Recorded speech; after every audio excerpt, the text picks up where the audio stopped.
शुक्रवार यानी 9 दिसंबर 2022 का दिन यस बैंक के शेयरधारकों के लिए जश्न का दिन रहा है। ऐसा इसलिए कि शुक्रवार को सुबह के कारोबार में यस बैंक के शेयर 14% तक चढ़ गए। बीएसई पर यस बैंक के शेयर 14% की इसी तेजी के साथ 20 रुपए 50 पैसे पर पहुंच गए। एक दिन पहले यानी गुरुवार को यस बैंक के शेयर 17 रुपए 75 पैसे पर बंद हुए थे। एनएसई पर यस बैंक के शेयर 20 रुपए 50 पैसे के हाई तक चले गए थे। इसी तेजी के साथ यस बैंक के शेयर 2 साल के हाई पर पहुंच गए हैं। इतना ही नहीं, यस बैंक के शेयरों में वॉल्यूम भी जबरदस्त रहा है। बीएसई पर सुबह के कारोबार में ही करीब 616 लाख शेयरों का लेन देन हुआ है और इसका टर्नओवर 120 करोड़ रुपए रहा है। इसी तेजी के साथ यस बैंक का मार्केट कैप भी 49,988 करोड़ रुपए पर पहुंच गया है। केवल यस बैंक ही नहीं, बैंक निफ्टी भी रिकॉर्ड हाई पर चला गया। सुबह के कारोबार में बैंक निफ्टी 43,853 के हाई तक पहुंच गया था। यस बैंक की बात करें तो ये शेयर गुजरे एक महीने में 21.45% चढ़ा है, जबकि पिछले 6 महीने में इसने इन्वेस्टर्स को 52% से ज्यादा रिटर्न दिया है। अब बात ये आती है कि आखिर यस बैंक के शेयरों में अचानक तेजी आई क्यों? मीडिया रिपोर्ट्स की बात करें तो यस बैंक ने डिजिटल वेंचर्स प्राइवेट लिमिटेड के खिलाफ कॉर्पोरेट इंसॉल्वेंसी रेजोल्यूशन प्रोसेस यानी CIRP शुरू करने के लिए नेशनल कंपनी लॉ ट्रिब्यूनल यानी NCLT का रुख किया है। डिजिटल वेंचर्स जीलर्न लिमिटेड की सब्सिडरी है। हालांकि 3 और फैक्टर है जिनकी वजह से यस बैंक के शेयर में तेजी आती दिख रही है।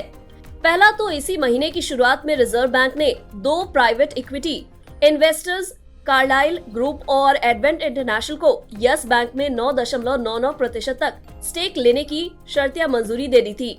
इन दोनों पीएफ फंड्स ने इसी साल जुलाई में यस बैंक में 8,000 करोड़ रुपए से ज्यादा लगाने का इरादा जाहिर किया था। इन्हें इसके लिए रेगुलेटरी अप्रूवल यानी RBI की मंजूरी की जरूरत थी। किसी भी बैंक में 5% से ऊपर स्टेक लेने के लिए रिजर्व बैंक की मंजूरी जरूरी होती है।